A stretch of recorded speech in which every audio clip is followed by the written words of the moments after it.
एक मासूम भक्त की कहानी। एक सच्ची कहानी। शंकर नाम का एक अनाथ लड़का था। उसको जंगल में रहने वाले शिकारियों के एक गिरोह ने पाला था। उसके पास कोई औपचारिक शिक्षा भी नहीं थी। वह केवल एक चीज़ जानता था कि उसे कैसे जीवित रहना है, शिकार करना और उनको मारना तथा जंगल के फलों को खाना और नदी का पानी पीकर अपने आप को जीवित रखना जानता था। एक दिन वह अपना रास्ता भटक गया और उसने देखा कि कुछ लोग नदी के किनारे पर बने एक पत्थर की आकृति के चारों ओर जोर जोर से चिल्ला रहे हैं। कुछ लोग उस पर फूल, फल तथा नारियल चढ़ा रहे हैं। शायद उसने सोचा यह कोई मकान होगा जिसमें लोग रहते होंगे, पर यह एक प्राचीन मंदिर था। लेकिन शंकर ने इसे पहले कभी नहीं देखा था, पर इसके बारे में जानने के लिए वह काफ़ी उत्सुक था। उसने तब तक इंतजार किया जब तक कि लगभग सभी लोग उस मंदिर से नहीं चले गए। अंत में उसने एक युवा लड़के को पत्थर की इमारत से बाहर आते देखा और उससे बात करने का फैसला किया। और शंकर ने उससे अपने मन में आए कई सवाल पूछे। उसका पहला प्रश्न था, इस इमारत को क्या कहा जाता है? लोग अपने साथ क्या लाते हैं? फिर उन चीज़ों को अंदर वाली इमारत में क्यों छोड़कर वापस आ जाते हैं? चीज़ों को अपने साथ लाना और उन्हें अंदर छोड़कर वापस चले जाना। वह लड़का शंकर की अज्ञानता व मासूमियत पर बहुत हैरान था और उसके सवालों से चकित भी था, पर वह नहीं जानता था कि वह पास के जंगल में रहता है और शिकार करके ही अपना जीवन यापन करता है। लेकिन फिर भी उसने उसके सवालों के जवाब देने की पूरी कोशिश की। उसने शंकर को बताया, यह भगवान शिव का मंदिर है। लोग यहाँ उन्हें फल फूल चढ़ाने आते हैं। वे शिव भगवान से जो जो चाहते हैं वह मांगते हैं और शिव उनकी सभी की प्रार्थनाओं को सुनते हैं। यह सुनकर शंकर तुरंत मंदिर जाना चाहता था।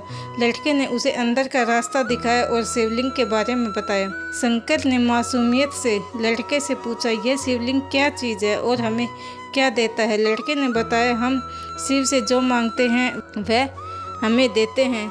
हम सब ऐसा मानते हैं। लड़के ने कहा, अब अंधेरा हो रहा है, अब मुझे घर जाना चाहिए।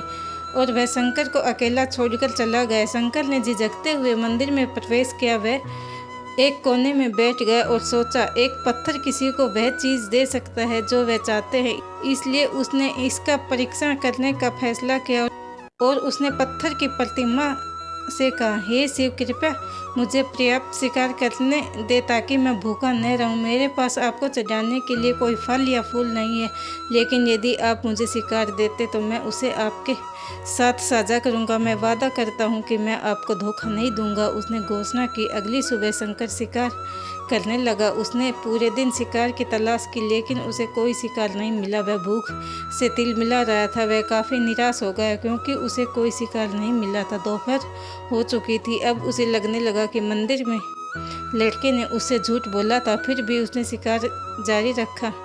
जैसे ही शाम हुई, उसने 2 खरगोशों को अपने बिल से आते देखा। शंकर ने उन खरगोशों को मार डाला।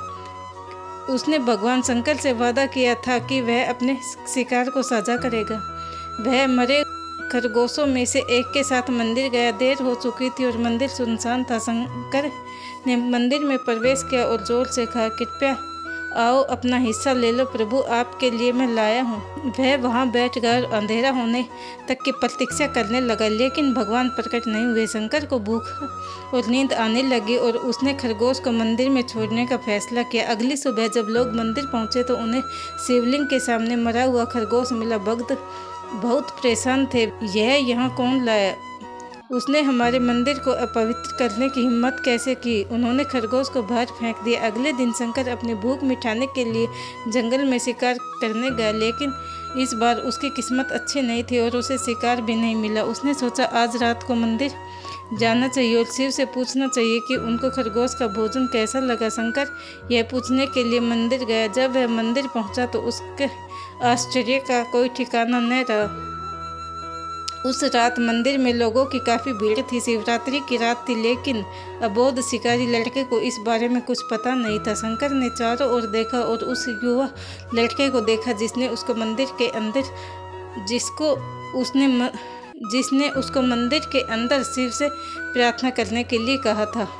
उसे इतने सारे लोगों के आसपास रहने की आदत नहीं थी। उसने वहीं रुकने का फैसला किया और पास के एक बेल और पास के एक बेल के पेड़ पर चढ़ गया।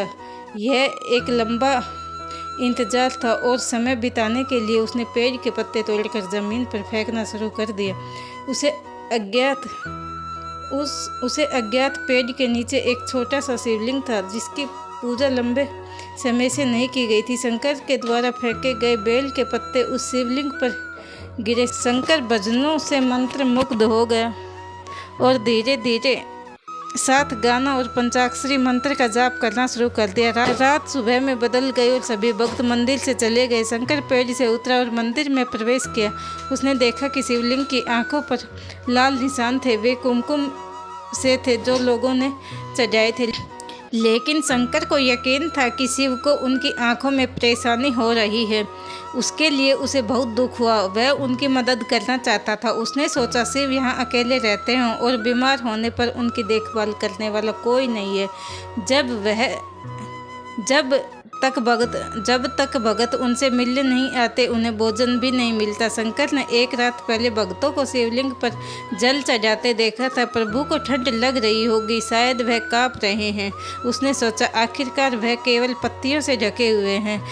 तो उसने शिव से पूछा, मेरे स्वामी, मैं आपकी क्या मदद कर सकता हूँ? शायद कुछ खाना या दवा। मैं आपकी सेवा कैसे कर सकता हूँ? शिव ने उसे कोई जवाब नहीं दिया। शंकर ने सोचा भगवान वास्तव में बीमार हैं, क्योंकि वह उत्तर देने में भी असमर्थ हैं। वह तुरंत जंगल में गया, कुछ औषधियाँ जड़ी बूटियाँ लाया और लाल निशान पर उनका लेप लगाया, लेकिन कुछ नहीं हुआ। उसने कहा, लगता है कि यह अंधे हो गए हैं। मुझे प्रभु को अपनी एक आंख दे देनी चाहिए ताकि वह ठीक हो जाएं। यह निश्चित रूप से उन्हें खुश कर देगा।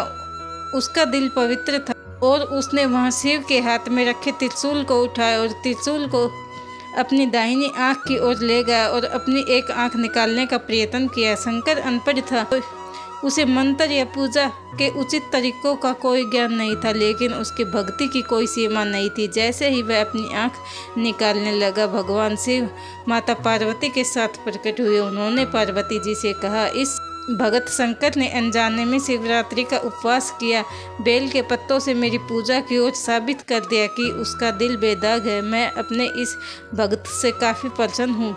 भगवान शिव ने शंकर से कहा, तुमने अपनी मासूमियत के कारण मेरा दिल जीत लिया है। प्रभु ने मुस्कुराते हुए कहा, लोग मुझे हर समय वादे करते हैं, लेकिन जैसे ही उन्हें वो मिल जाए जो उन्हें चाहिए, वो उनको भूल जाते हैं। दूसरी ओर तुमने मेरे साथ एक सच्चे इंसान की तरह व्यवहार किया है और वास्तव में यह बहुत दुर्लभ है। अब तुम मेरे इस संसार में सबसे बड़े भक्त माने जाओगे और तुम्हारा नाम मेरे साथ सदा जुड़ा रहेगा। तुम कई सदियों तक जीवित रहोगे। इस बात को कहकर भगवान शिव व माता पार्वती अंतर्ध्यान हो गए। अभी से लोग शिव के साथ शंकर भी कहने लगे।